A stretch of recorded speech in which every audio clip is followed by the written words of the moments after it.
Rahul Gandhi family త్యాగాల family అని కొనియాడారు రాష్ట్ర మహిళా కాంగ్రెస్ అధ్యక్షురాలు సునీతా రావు. రాహుల్ గాంధీ బర్త్డే సందర్భంగా మహిళా నేతలతో కలిసి పెద్దమ్మ గుడిలో ప్రత్యేక పూజలు చేశారు. బసవతారకం హాస్పిటల్ దగ్గర అన్నదానం చేశారు సునీతారావు. రాహుల్ గాంధీకి దేవుడు ఆయుర ఆరోగ్యాలు ఇవ్వాలని కోరారు. కాంగ్రెస్ పార్టీ మహిళలకు పెద్దపీట వేస్తోందని తెలిపారు.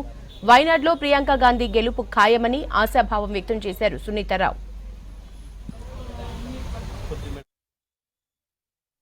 ఈ రోజు రాహుల్ గాంధీ గారి పుట్టినరోజు సందర్భంగా పెద్దమ్మ గుడికి రావడం జరిగింది. చాలా సంతోషంగా పూజలు చేపిస్తూ ఆయుర ఆరోగ్యాలతోటి వాళ్ళ ఫ్యామిలీ మొత్తం బాగుండాలని చెప్పి కోరుకుంటూ రాష్ట్ర మహిళా కాంగ్రెస్ అధ్యక్షురాలుగా కంటెస్టెడ్ ఎమ్మెల్యే ఘోషామైనా ఈ రోజు ఇక్కడికి ప్రార్థనలు చేయడానికి మా చెల్లెళ్ళందరూ కూడా వచ్చారు. ఈరోజు నిజంగా కూడా చాలా సంతోషంగా ఉంది. ఎందుకంటే ఎప్పుడు కూడా ఆడవాళ్ళకి పెద్దపీట వేసింది వాళ్ళ ఫ్యామిలీ, త్యాగాల ఫ్యామిలీ. ఏ రోజు కూడా పదవుల కోసం ఆరాట పడలేదు. ఈ రోజు నిజంగా చూసినట్టయితే ఈ రోజు ఎంపీ అయినాడు రాహుల్ గాంధీ గారు. మళ్ళీ ఎన్ని కుట్రలు ఎవరెవరు ఏది చేసినా కూడా దేవుడు అనే వాళ్ళు ఉన్నాడు, ఒక దేవుడు ఉన్నాడు అని మాత్రం ఖచ్చితంగా నిరూపణ ప్రతిసారి జరుగుతూనే ఉంది. కాబట్టి మేము ఫస్ట్ దేవుడి గుడికి వచ్చాం. ఇక్కడ నుంచి క్యాన్సర్ హాస్పిటల్ కి పోతున్నాం. వాళ్ళకి మందులతో పాటు వాళ్ళకు ఫుడ్ కూడా పెట్టడం జరుగుతుంది.